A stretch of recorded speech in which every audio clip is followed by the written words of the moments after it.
И когда говорят о некому руководить всем этим процессом, ну, слушайте, у нас огромное количество людей, которые просто находятся на периферии общественного сознания. Есть совершенно закаленные люди из губернаторского корпуса, скажем, второй президент Ингушетии Мурат Магометович Зязиков, например, который крайне дееспособный, крайне разумный человек. Что он делал, это на 8 героев России хватило, как говорят специалисты, поэтому, собственно, ему и не дают Героя России, что там слишком много сделано.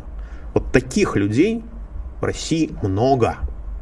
И тот, кто говорит, что как бы кадров нету, тот просто живет с плотно зажмуренными глазами. У нас есть, извините, легендарные люди.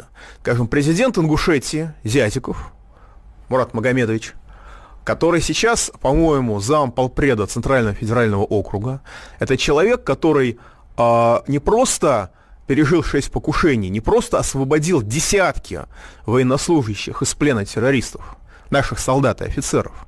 Это человек, который обеспечил, если я правильно помню, я надеюсь, что я помню правильно, обеспечил проведение референдумов не только в Ингушетии, но и в Чечне, так сказать, сохранение в составе Российской Федерации. То есть это человек, который пылающую часть Северного Кавказа, ну, в политической части этого процесса привел в Россию. Так что люди у нас есть. И, кстати, другой человек, который похвалил в прошлой передаче, замполпреда Центрального федерального округа Мурат Магомедович Зязиков, он на этой неделе получил орден Александра Невского. Ну, легко и приятно соглашаться с президентом, но вот тут президент действительно прав, потому что Зязиков возвращал русских в Ингушетию сразу после войны. То есть ситуация, когда никто не мог поверить, что люди будут возвращаться туда, в свои дома, а он возвращал, и все было нормально.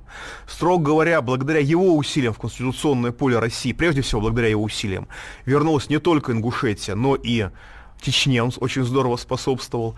Ну и после него ситуация, к сожалению, как я понимаю, ухудшилась.